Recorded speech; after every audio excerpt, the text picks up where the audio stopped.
പ്രിയരെ, ബത്ലഹേം എന്ന ഈ ആത്മീയ ശുശ്രൂഷയിൽ നാം ഇന്ന് ചിന്തിക്കുന്നത് വചനത്തെക്കുറിച്ച് തന്നെയാണ്. ചരിത്രത്തിൽ നിന്നൊരു സംഭവം ഓർക്കുകയാണ്. ജർമ്മൻ എന്ന മഹാനഗരത്തിൽ സുവിശേഷത്തിന്റെ വചനങ്ങൾ ആവോളം ഭക്ഷിച്ച് സുവിശേഷാധിഷ്ഠിതമായി ജീവിച്ച ഒരു നവോത്ഥാന നായകനുണ്ടായിരുന്നു. അദ്ദേഹത്തിന്റെ പേര് മാർട്ടിൻ ലൂതർ എന്നായിരുന്നു. എന്നാൽ അപ്പുറത്ത്, കടലിനപ്പുറത്ത് തേംസ് നദിയുടെ അരികിൽ ഒരു പാവപ്പെട്ട അഭിഷിക്തൻ, അദ്ദേഹം സാധാരണക്കാരുടെ ഭാഷയിലേക്ക് ബൈബിൾ വിവർത്തനം ചെയ്തുകൊണ്ടിരുന്നു.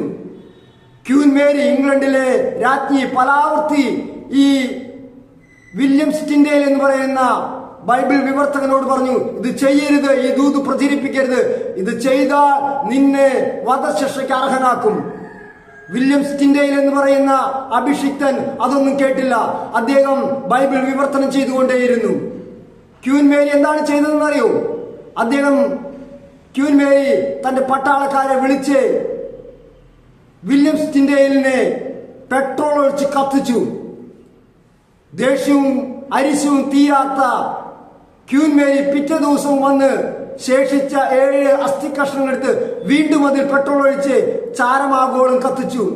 എന്നിട്ട് ഇംഗ്ലണ്ടിലെ തേംസ് നദിയിലേക്ക് ഒഴുക്കിക്കൊണ്ട് എല്ലാവരോടുമായി പറഞ്ഞു, ഈ ദൂത് ഇനി ആരെങ്കിലും പ്രചരിപ്പിച്ചാൽ, ഈ ദൂത് ഇനി ആരെങ്കിലും വിവർത്തനം ചെയ്താൽ അവരുടെ ഗതി ഇതുപോലെയായിരിക്കുമെന്ന് പറഞ്ഞു.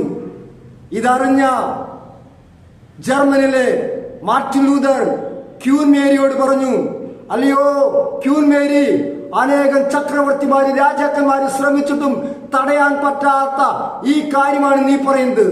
ഇംഗ്ലണ്ടിലെ തേംസ് നദി ഒഴുകുന്നിടത്തെല്ലാം ഈ സുവിശേഷം കത്തിപ്പടരുമെന്ന് അന്ന് അഭിഷിക്തനായ മാർട്ടിൻ ലൂതർ പറഞ്ഞു.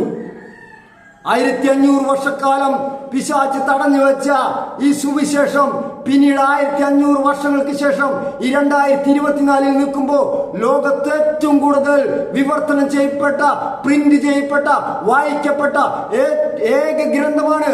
അത് വിശുദ്ധ ബൈബിളാണ്. എന്റെ പ്രിയ സഹോദര സഹോദരി, ഉണ്ണി ഈശോയുടെ പിറവിക്കായി ഒരുങ്ങുമ്പോൾ ഈ വചനത്തെ നീ ചുമന്നാൽ നിന്നെ ചുമക്കാൻ ദൈവം വരും. സാക്ഷാൽ ദൈവപുത്രൻ നിന്നെ ചുമക്കും. അതുകൊണ്ടാണ് മത്തായി ശ്ലീഹ പറഞ്ഞത് 6:33, നിങ്ങൾ ആദ്യം ദൈവത്തിന്റെ രാജ്യവും നീതിയും അന്വേഷിക്കുക, ബാക്കിയെല്ലാം കൂട്ടിച്ചേർക്കപ്പെടും. ആമേൻ.